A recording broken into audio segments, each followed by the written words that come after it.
Greetings, everyone, and welcome to another episode of Never Stay Dead. We are continuing our Planetary series, and I am Damian, and I am joined by my good buddy Matt. Hi, Matt. Hello. So we're going to be very predictable for a dozen or more episodes. You can just expect more Planetary. Which isn't a bad thing at all. Right. And this time we read chapter or issues 4 and 5. Yeah, at least on issue 4 it says chapter 4 right on yeah, the cover. It leans on that chapter idea, like it's all part of a book, but each issue feels very self-contained, so I don't think it's a good use of that. Although I would say, I mean, we can discuss it more as we get into it, but I would say the format has shifted. Like the last two issues, I thought, okay, now I know what the format of this comic is. And in these two issues, it feels a little different, particularly issue 5 for me. But these issues also feel closer to each other, whereas 2 and 3 felt closer to each other. So, that's interesting. Yeah, they just accidentally were reviewing things that pair together a bit. They also pair closer to issue 1 in a way. Yes, very directly in 5. Yeah. So not that we get a lot of answers, but we get a feeling of we're closing in on a few things a little bit in a way. And I had read, in our last episode, I read a letter where someone said, good thing you're not going to be part of the Wildstorm universe. And they said, oh, yes, we are going to be part of the Wildstorm universe. Mm. And we start to see that in these two issues, I think. If vaguely, yes. I sort of sensed it. Issue 4 is called Strange Harbours. It has this very evocative, what's the right word? Super science fiction pulp looking cover. Before we started recording, I was struggling. I was saying there's something about this cover that looks very specific. Like I've seen this magazine that they're imitating, but I don't know which one it is.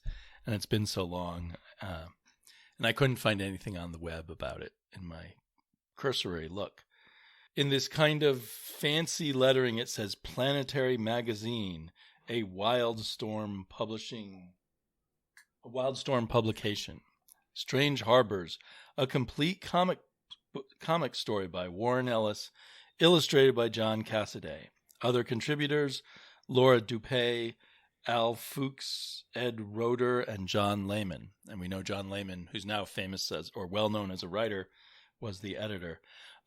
So it just strikes me now. I mean, I was struggling with this, but for those who kind of know, this is similar to what you would see in later sci-fi pulps. After most pulps had kind of disappeared, they would often say, complete in this issue a novella or novel by Robert Heinlein or Isaac Asimov or whomever.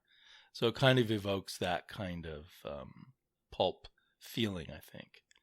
And we see a guy who's a stranger to us in a cape and with circuitry all over his clothes and big boots that go up to his hip and a sash and all of that. Very, retro future looking, I guess. Yeah. I'm not going to try to cover the plot in summary the way I did last time, but yeah, let's just go blow by blow with it. Sure. Shouldn't take too long. The story opens up. It starts with a guy talking about something strange that happened. It was like Satan farted. Mm-hmm. And apparently a building has either collapsed or erupted. I wasn't quite sure the way it was worded. Right, so it was a giant explosion and it came from beneath, thus the Satan imagery. This is very Warren Ellis, trying to take what would be a major event that others would be talking about a certain way and inserting a surrealist profanity into it to try to like grab you very much. Totally like, this is like the echoes of Transmet. And right, the jaded kind of way of explaining things and stuff. Right, and it's and the building was vaporized, so there's little or no rubble. And I don't think it's ever, we can kind of guess how that might have happened.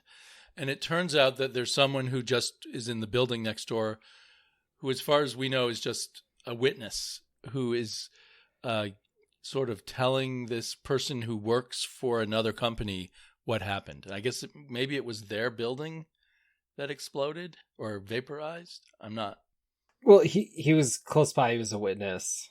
But it's the Hark Corporation. I think what's important is that we know this happens and our team is here. They were planning on returning close to when it happened, but they didn't see it happen themselves.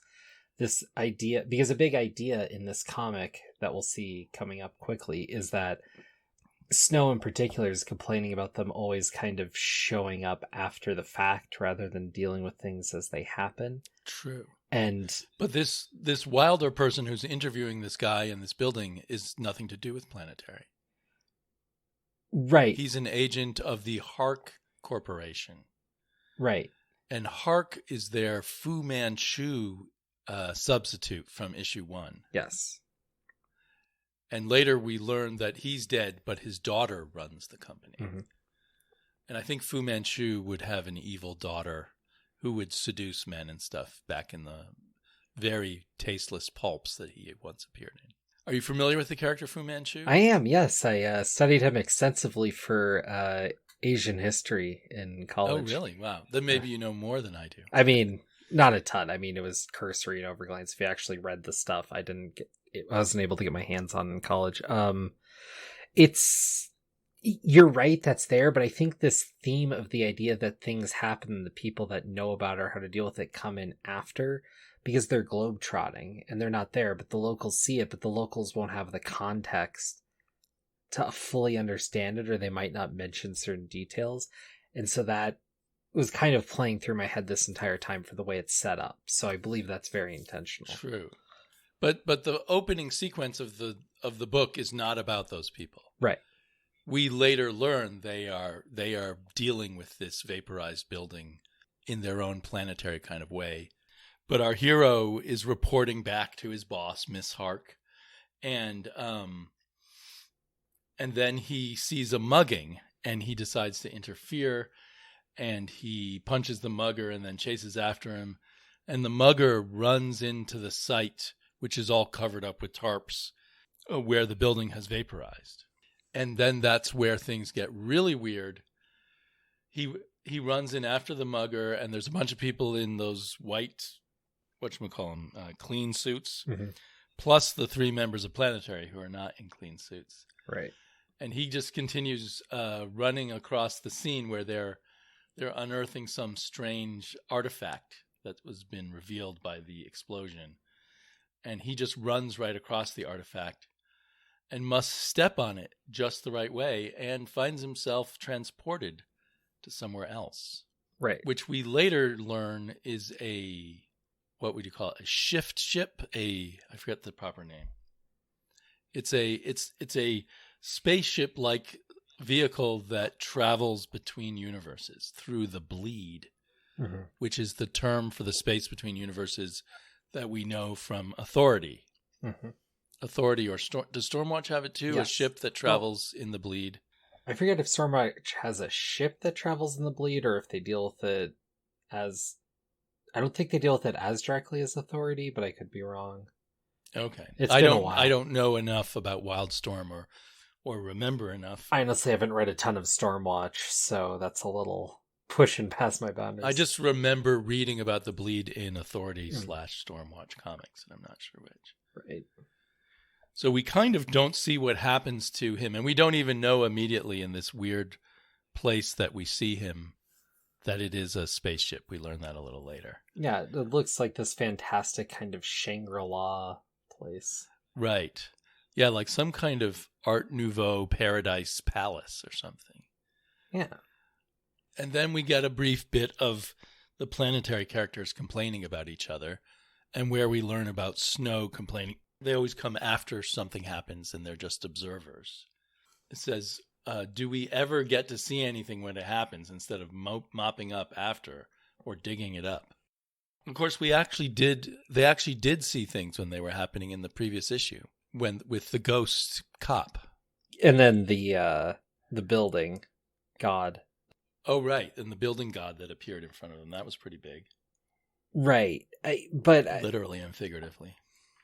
I guess. But this seemed to me kind of partially, well, he wanted to continue to make Winter a grumpy character, but also Warren Ellis's acknowledgement that these are, so far, his main characters are passive observers of things.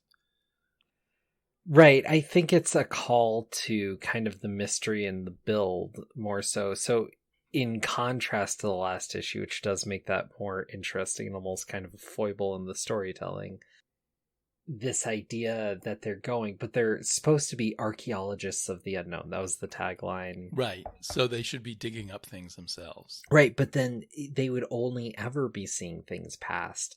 So this idea that he wants to see things active is only becoming apparent now.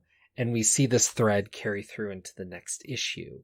Mm-hmm. And what I guess I find kind of odd is what we know about Snow is that he was a recluse. And then recently he's kind of stumbled into the world, and now he's kind of got this taste and wants more and wants more. Whereas True. As much as we assume Janeka is younger than him, at least, even if she's older than she appears, she's been at this a while, and she's much more in the moment. So like in this very page we're looking at that we're talking about here, the drummer's jumping on this thing, and then she says, hey, don't jump on, and she's complaining about having to tell one of her colleagues to not act like a petulant child, basically. And Snow's talking about something grander, and she's just here. Right. He's sort of, in a sense, she's usually pretty happy with what they do, right? Mm-hmm. I think in a way, as long as something interesting is happening, is her motivation. Now, I just realized looking at it now that the drummer is trying to activate the artifact the way Wilder did when he ran across it. Right. And he doesn't succeed. He may or may not have succeeded in sort of calling back Mr. Wilder. I forget his first name. Although I think, in fact, as we learn the story later, that this is exactly when the ship would have wanted to send him back. Right. And it's then we flash forward a little bit. We see Wilder in a sick bed, and he has got this huge Z or lightning strike scar going across his torso. Mm-hmm. The way it looks, it's like he's just woken up after being out for a long time. And Doc Brass, the Doc Savage-like character, walks past his doorway with his ridiculously crippled legs, accompanied by a nurse or something. Mm-hmm. And then our three planetary agents enter, and they say, good morning, Mr. Wilder, how are you feeling? And introduce themselves. We met about 5 days ago in the Hark Building bomb site, though you probably won't remember that too clearly. So he's been out unconscious for 5 days. Yeah. I guess that's not really important, but... Well, no, I mean, the fact that he's out so long after a trauma like that is interesting. Yeah. It's a play to realism of a sort. And it tells us something major happened to him, I guess. Right. That and the crazy scar. And also, our planetary characters coming in with knowledge and being more collected makes more sense because they've had time to process everything. Right. So then he quite freely tells them the story of what happened to him. Mm-hmm. Again, there's a lot of storytelling without words, which, luckily, John Cassaday is very good at that. So, right. Luckily, Warren Ellis just happened to have who is going to become one of the greatest artists of all time in comics on this Wildstorm project. Yeah, it'd be interesting to know who picked him. Did John Layman pick him? Did Jim Lee, who ran the company, pick him? Or did Warren Ellis? It'd be weird if Jim Lee picked him, I think. Yeah. I mean, I know in more recent times at DC, I'll hear about Jim Lee sort of picking out artists and then asking the artist, who do you want to work with you as a writer? Like, because Jim Lee thinks artist first, then writer. Yeah. And if you've ever seen Jim Lee write, there's no question as to why. Jesus. I'm sure, though, this was Warren Ellis generated because we saw the pitch that he wrote, and he was already looking like a star writer at this point, I think. Warren Ellis, I thought, was pretty well established at this point. Transmet's behind him at this point, right? Or mostly finished. Right, and he had some other, like, big two stuff he had done. And... Oh, okay. Well, plus had he already done his most famous work on the Authority at the time of these early issues, or is it concurrent? I would have to look. I don't know. Yeah. But I'm thinking they may have thought of him at Wildstorm as kind of their main big writer. Anyway, however they came together, they're a great team. And John Cassaday is a great storyteller along with a very cool illustrator. I mean... So we get to see a lot of his cool architectural inventions here. And eventually he starts talking to a disembodied voice, which turns out to be the voice of this ship that explains that it was from another universe and it was designed to travel through the bleed from universe to universe, which I guess is a particularly complicated thing to do. And we get the return of the snowflake, which we've been seeing in most episodes. I don't think we saw it in the Monster Island episode, but some variation of it in all the others. So it's explaining the snowflake shape of the multiverse to Mr. Wilder and explains how it has been, stranded on Earth, we realize, since the time of the dinosaurs. Mm-hmm. And its crew died, and the crew is actually its fuel and its navigation and all of that somehow.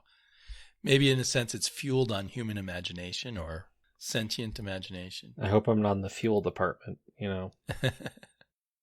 Yeah, I don't know why the ship would survive, but the presumably humanoid crew does not.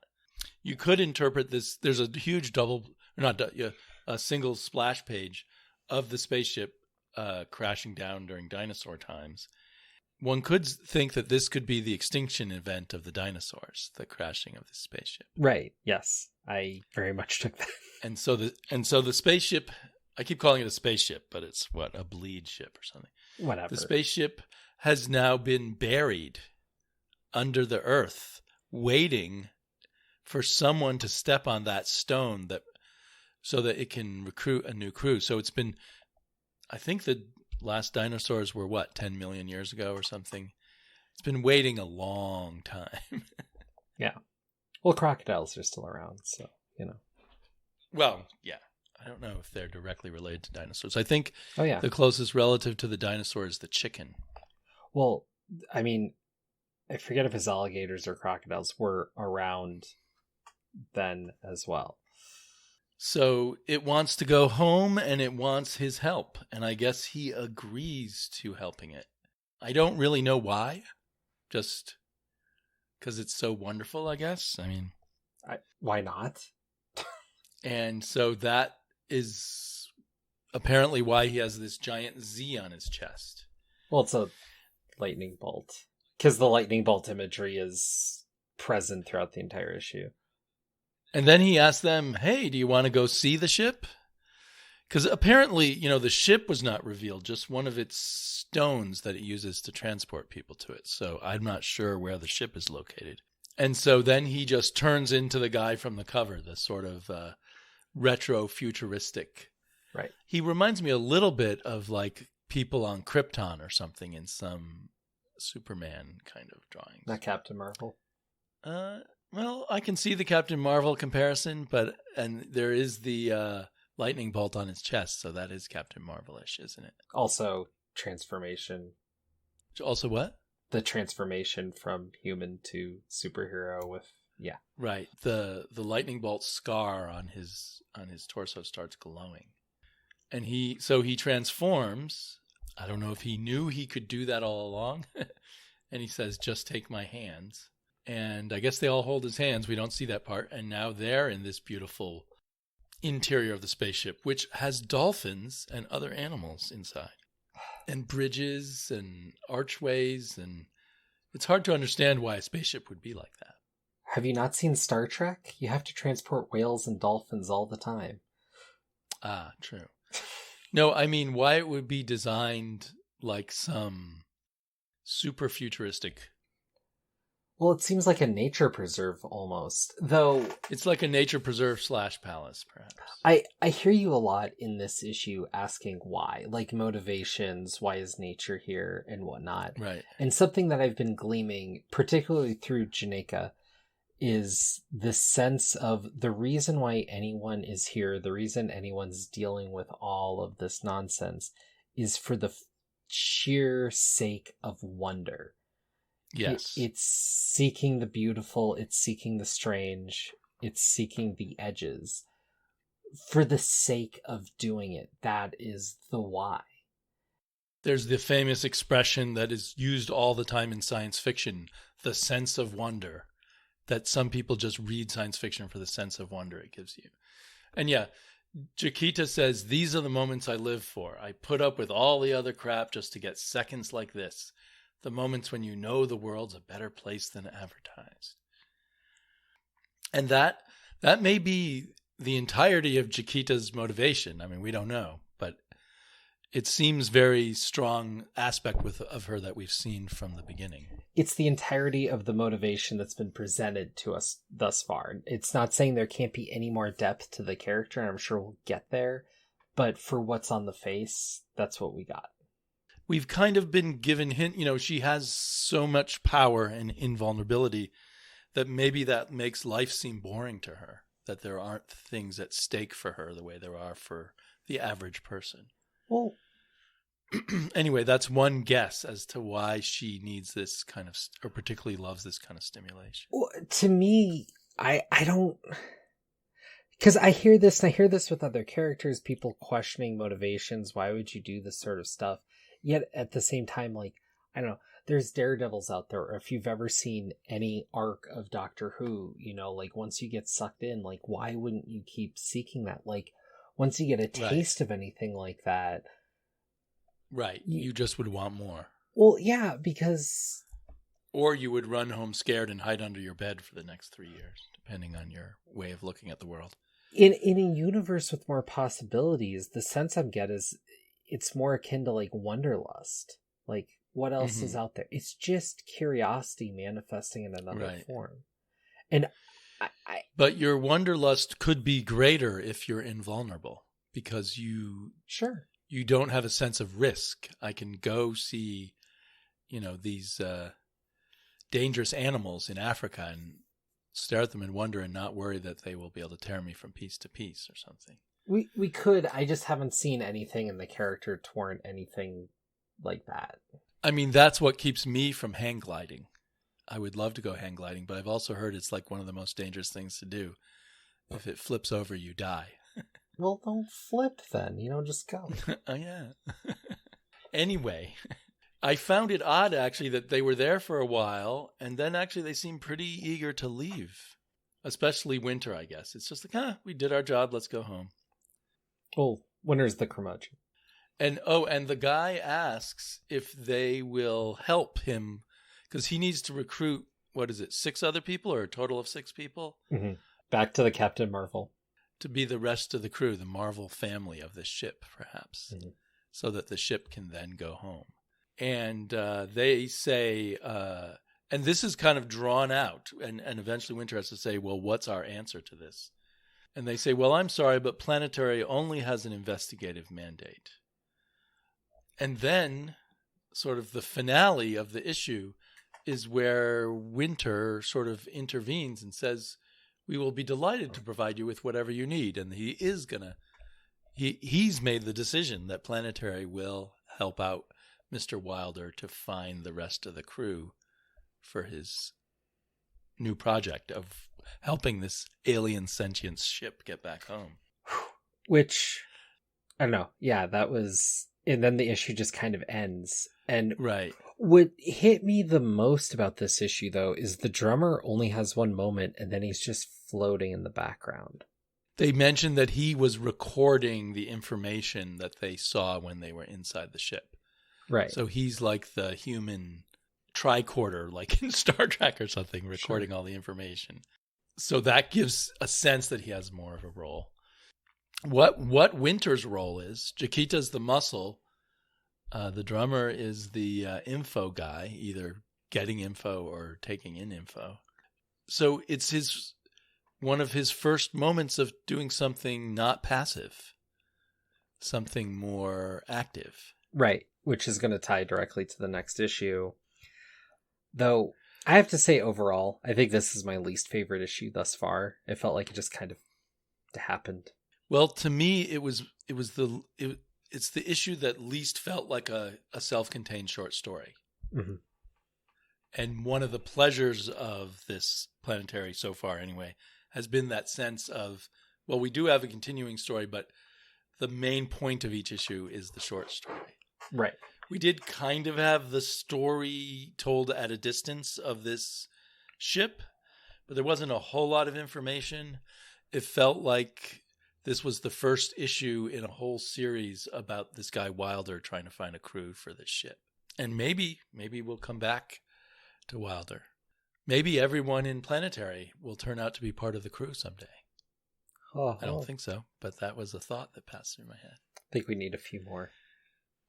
So an interesting thought that popped into my head, maybe because I'm reading a lot of old 70s DC horror and mystery stories right now, is that there's a certain resemblance between these and Phantom Stranger stories. Okay. I don't know if you've read very many of them, but these 70s Jim Aparo drawn 70s Phantom Stranger stories usually have a story that's happening. The Phantom Stranger kind of shows up mysteriously, somewhat takes action, but not a lot, and never explains his motivation or who he is, and then he just goes away. And he's dressed, I mean, the colors are differently, but he isn't dressed that differently from Winter in his oddly archaic zoot suit.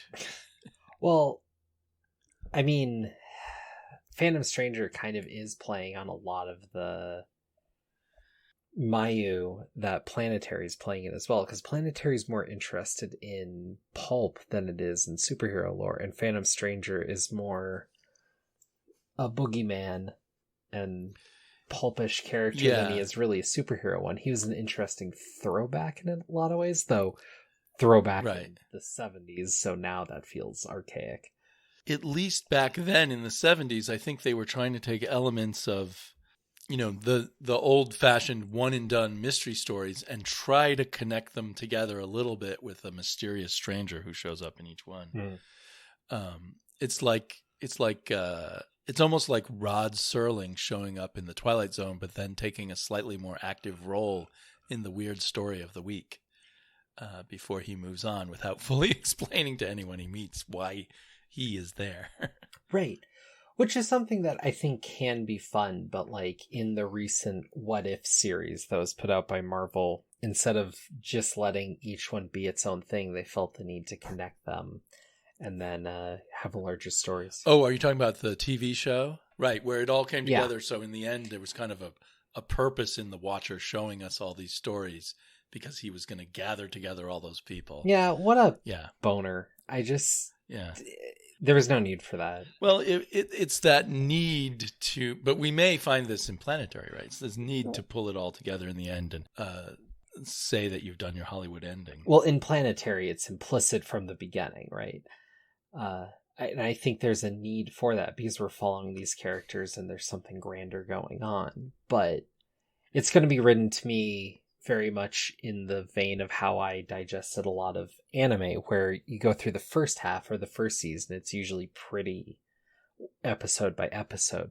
But then you enter the second half, or roughly around there, and then things start tying together and it becomes a lot more serialized as opposed to episodic. Mm-hmm.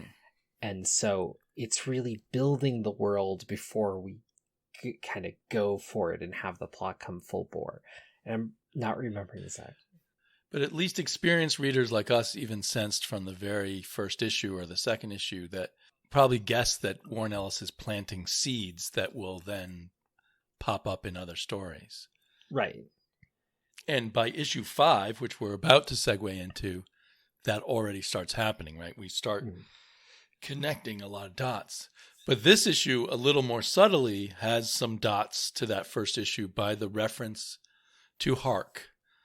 So we now know, if we were paying really close attention, which I'm only doing now that we're doing this podcast, that genius Chinese or Asian character from the past that we learned about in the first issue had a daughter who he's passed away, and she now has a corporation that also perhaps investigates odd events in some way. Perhaps. Well, and we're playing with legacy there. At first I thought it was a reference to Tony Stark, like that he worked, and then I realized no, that's not what it is, because Hark was the Fu Manchu type of character. Could be a long play. I think it's interesting. I also have to say, overall, I prefer this kind of world building to, say, like a Hickman-esque, like scatterbrain puzzle plot kind of deal. Like, let it be story, let it be built, let it be mystery, but don't make it arcane, don't make it errata, don't make it trivia, make it a story. Right. Hickman, I mean, well, there's been some Hickman stuff I really liked, but he does have the tendency towards, it's almost like he's throwing a series of secret folders your way, and eventually, after you read all the files, you'll start seeing the picture within the files or something. I said Hickman, but I think really I was thinking Morrison with his Batman run, where it was like... Okay. Yeah. I have not read enough of Morrison. I was just skimming in occasionally on Morrison's Batman run. I have now bought all 3 omnibuses of his Batman run, and I somehow imagine I'm going to have time to read all 3 omnibuses. I believe that's an Omni train at that point. An Omni train, yes. I'm not on the omnibus anymore. I'm on the Omni train. It's the slow train to Morrison land, though, because it's going to take me a long time to read. I have that in issues and trades and all scattered up, and there's no clean way to just read through it, I don't think. It's a mess. But let's... Yeah, so I just want, before we move on to the next issue, I just wanted to say, that I just wanted to point out that Hark thing. So that's the other thing I got out of this issue. I'm now looking for Miss Hark and her organization to show up some more. I'm imagining it will. As we said before, we don't remember that much from the first time we read it. And the more I read it, the more I realize I'm not sure how far I got into Planetary before it slowed down and I lost track of it. Well, the other thing that I found interesting about that is Hark is clearly a competing organization. But what I don't know yet is if they're competing or if they're adversarial. Right. Or something else. Right. Yeah. Does Hark know about Planetary? Good question. It didn't seem like Wilder knows about Planetary, although he doesn't tell a whole lot. Mm-hmm. So the next issue, called Chapter 5, it's called The Good Doctor, I believe. The next issue has a cover that looks like it has the classic Doc Savage ripped shirt cover. There's a famous artist who sort of came up with this look for Doc Savage. And I don't know if he had ripped shirts in the books, but he always had a ripped shirt on the covers. And then behind him in the background are just all these years, 1950, 1946, 1948. It's sort of... The numbers roughly ascend as you go up. Yes, they roughly ascend. Although 1970 is down low. But overall, it's like the years drifting past him. And he just has this... I love the look on his face. I can't really describe it that John Cassaday gives him. Self-assured, a little removed or something. Mm-hmm. It's like he's off in his own little Zen space or something. And so the whole issue is a conversation between, I keep wanting to call him Doc Savage, between Doc Brass and Winter, interspersed with random or seemingly random pages from different Doc Brass pulp adventures. Mm-hmm. They don't connect specifically, right? And at first I thought, oh, is this the next page in the same story every time we saw a pulp page? But it wasn't, as far as I could tell. It was just like ripped from different stories. And I don't know the exact number, but I believe there were hundreds of issues, each one a full novel of Doc Savage in the old days. They talk about Jenny Sparks, who is a major character in... Is she in Stormwatch or just Authority? Well, she's in both, right? Yeah, I mean, Authority was in Stormwatch and then spun out, so however you want to split that difference. They talk about her, and apparently Doc Brass knew her back in the 30s. And Snow knows her. And Snow apparently knows her, which is interesting because we have so little to go on with Snow, even though he's apparently our central character. And there was someone else they both knew. Now I can't remember. Well, and this whole idea of all the millennial babies knowing each other is... Right. Interesting. And then they basically say it's kind of weird that you and I didn't know each other. Yes. And so throughout, we kind of get little senses about Doc Brass and his heroic adventures, and something similar to the way Doc Savage was trained. I think Doc Savage was just trained by his father, but I'm not sure. Doc Brass comes from a special society stretching back to the French Revolution, and they kind of basically experimented on children, I think, to build the perfect human. A new kind of diet, a new kind of learning system, a radically original exercise regime, and began to apply it to their own children. Each generation was stronger and stranger than the last. And then there's an odd comment, and that I'm the last of them. I've been bred, born, and trained to deal with anything except the unspeakable evil of my own parents, warped brother and sister that they were. That's just tossed off. Yeah. That is such a striking detail. I definitely hope we'll come back to that at some point. So apparently it was kind of a breeding program, and I guess they decide sometimes you decide the brother and sister are going to give you the best breeding. Perhaps that's it. Yeah, that felt more Garth Ennis than Warren Ellis, but yeah.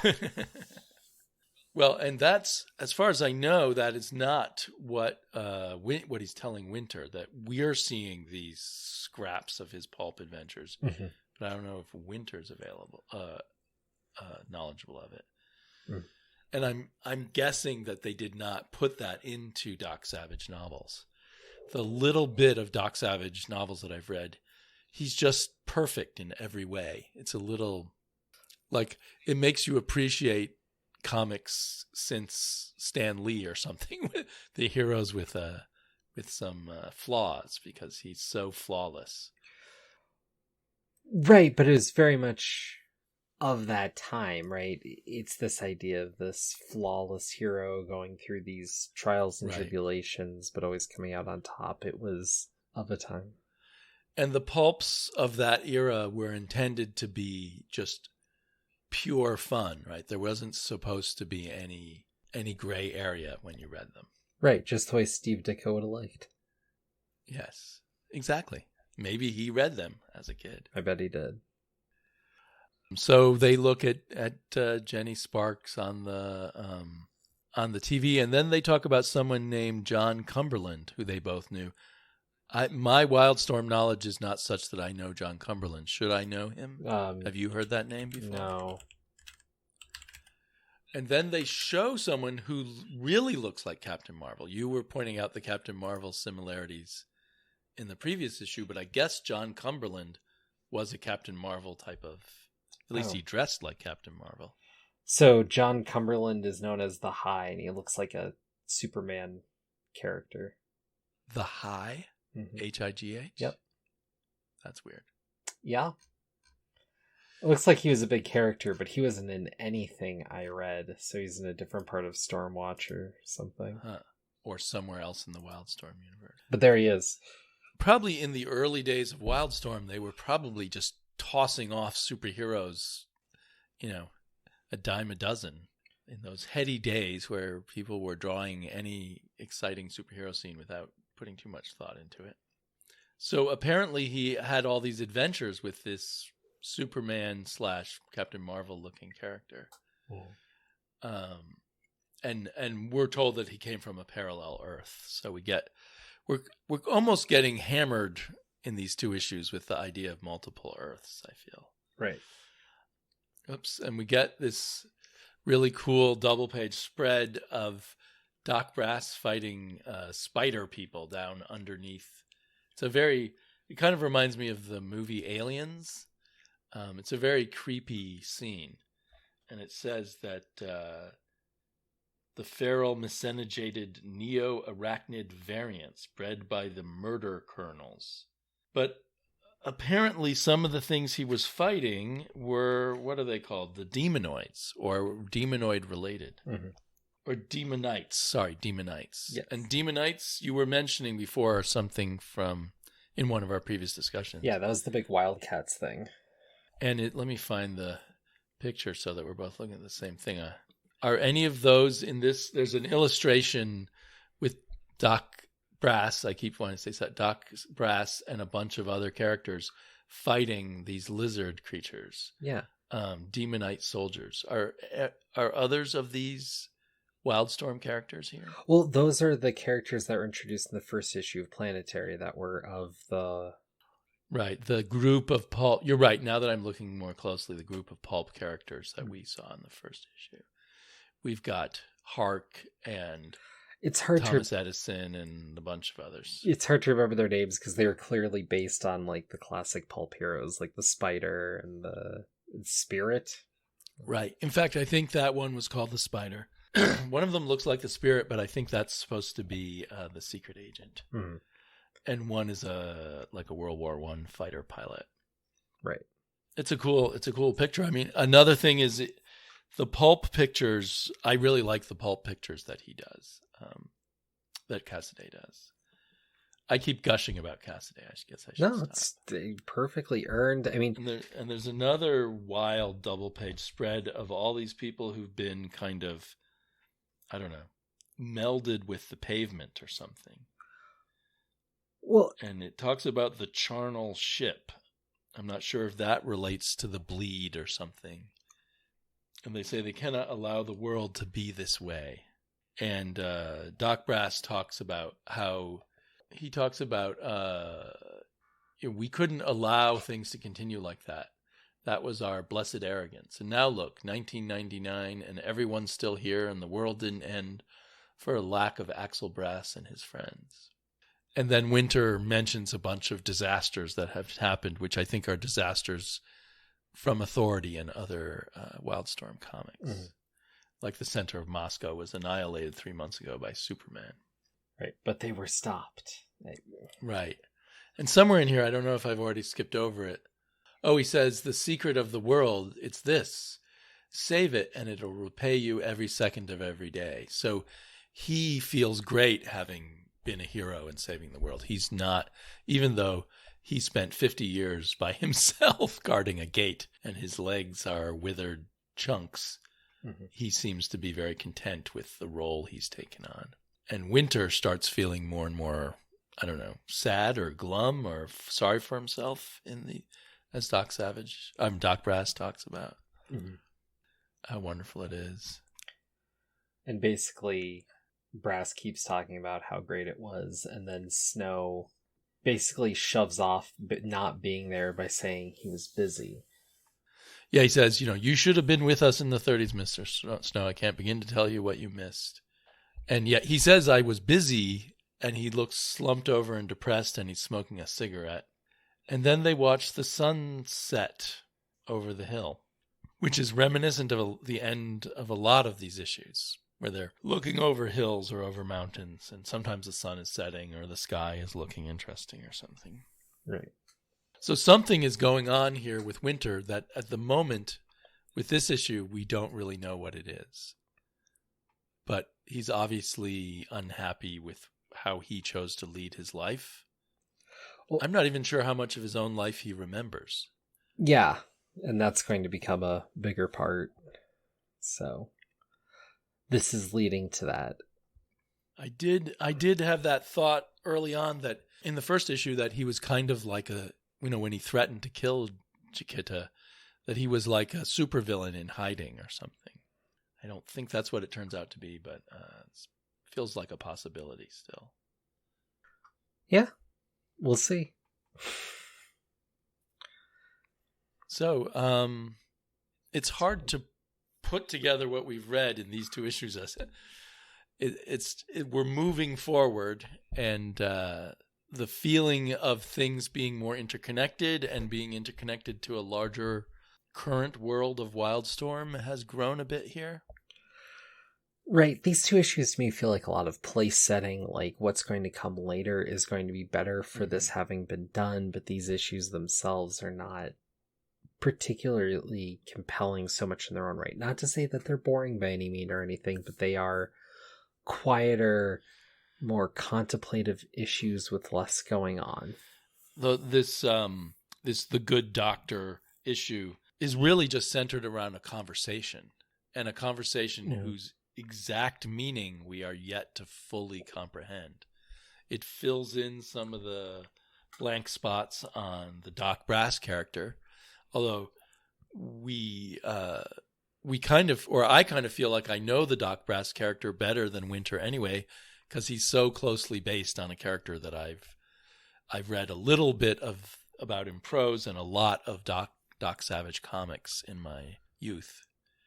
Well, and besides the Doc Savage comparison, which is apparent and upfront, whereas Snow doesn't have such a direct comparison, Brass has given a lot more of himself in 2 issues, really, than we've gotten from Snow for 5. Right, exactly. Yeah.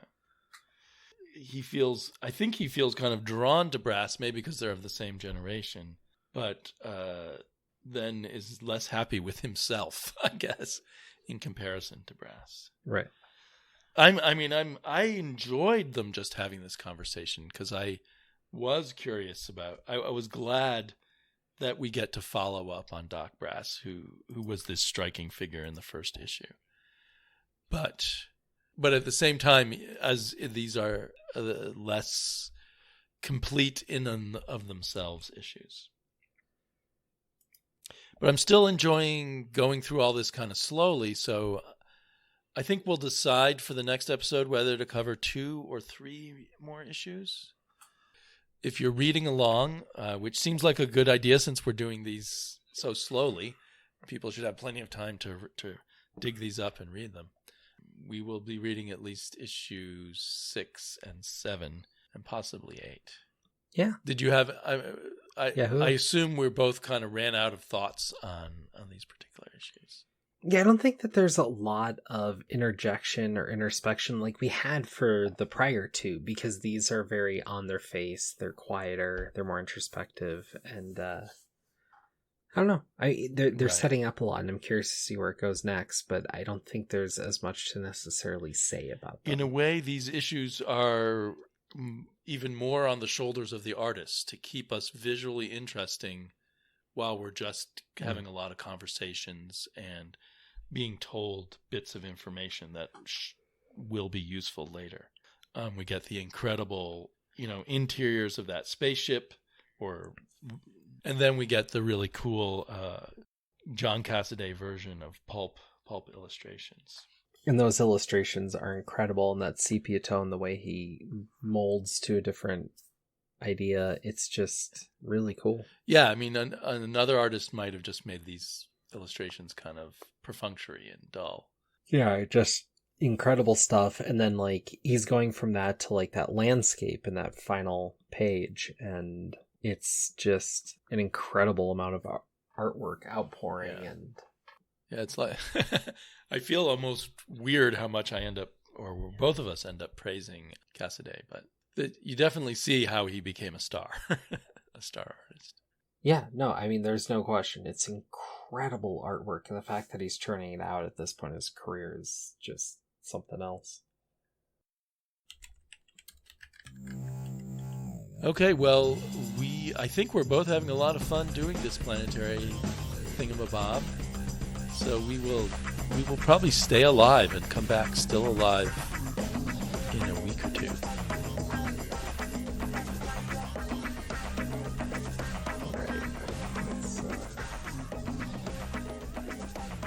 Holy crap.